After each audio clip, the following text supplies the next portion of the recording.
With us, they're going to load on the left-hand side. All right? I think you noticed, and Colonel Barnes talked about this, is we are going to be activating about 1,100 guardsmen, right? Army Guard and Air Guard.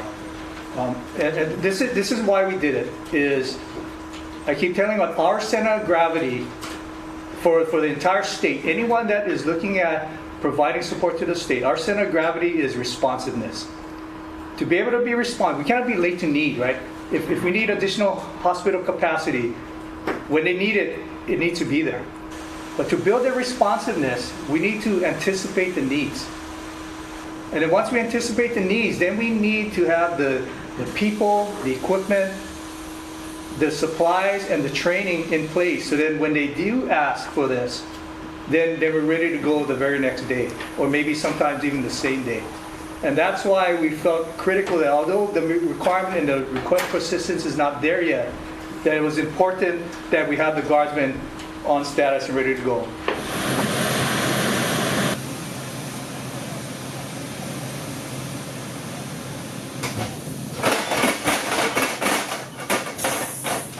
My thing is that right now in my head what you're saying about getting the ways to open up the airports and getting our economy back up and running. A lot of people is asking, right now we don't even have the airport and this disease or this infection or whatever you call it, this crisis in control. I mean, I understand the other governors in the other state wants to do what they need to do, but they don't have a big fluctuation in tourism. We do. So until we can control the airport and the tourism coming into our state, and I understand there's revenue and get money from the FAA, but the bottom line is who, I mean, I know this is Dr. Culiano, but I want you to pass this along to the governor, because if we're thinking about opening up and lessening the stress on the community and opening up certain things, how are you going to open up? You can't open up a restaurant because then you're going to have people sitting down with no mask. You open up the airport, we'll get more tourists and non-essential traveling, and we'll get more people sick. I mean, I don't think we're even at a point to even be entertaining putting on the slack on the economy, because I understand, there's a lot of things that are happening, like, we're not getting revenue or whatever, but making a revenue and people dying. I mean, I don't know how you can balance that, because right now we don't even have a hold on the airport, and the community and our citizens in Hawaii don't even have a trust in us that we can even secure the airport, and then we're going to open them up for tourism and say, okay, we got this in place, safety mechanism, but then we're worried about the planes coming in, but we're not worried about protecting the people. And right now, we can't even protect them now because 300 plus people is coming. 300 plus people is not being monitored. 3 phone calls, they're not there. What you gonna do? Slap their fingers? Slap their hand? Some of them staying here less than 14 days. I mean, it's still, and I hear they're giving, this is the part that the governor, maybe someone out there in the state should be calling the airlines. Why? And how dare you guys giving them $70 trips? That's a total disrespect to everybody in this room in the state of Hawaii. They're giving them $78 trips to come to Hawaii. That's a slap in the face for every single one of us here. That's totally disrespectful. Tell me who wouldn't take a chance to coming over here knowing that when they come to the gate, they're going to high five the guy and they're going to keep walking. 3 days here is nothing. They can take the chance, but the chance of them coming on the 4th day going home and being infected is what's threatening and making a lot of people scared in the community. But until we can have a hold of that, I don't even know how we're even entertaining, and I'm not saying it's you or the governor, but I don't even know how we're entertaining that we're going to put a relax on the proclamation that the governor gave. I don't know how we can go forward in doing that. Let me go back to what I talked about, right? Remember I said that the center of gravity, the most important thing is for us to be responsive, and we need to anticipate needs, right? So one of the things I'm anticipating, at some point, we got to open the state up, right? And to be able to do that, I got to have a plan. It doesn't mean I'm going to do it tomorrow. Right? Maybe it's a month, maybe it's 2 months. There's certain indicators that will tell me I can start relaxing certain policies, or the governor can start relaxing certain policies. But I gotta have that plan and framework in place. And I gotta start now. I don't wanna be building that airplane when we're there. I'll be in the same problem. I'll be too reactive, right? As opposed to responsive.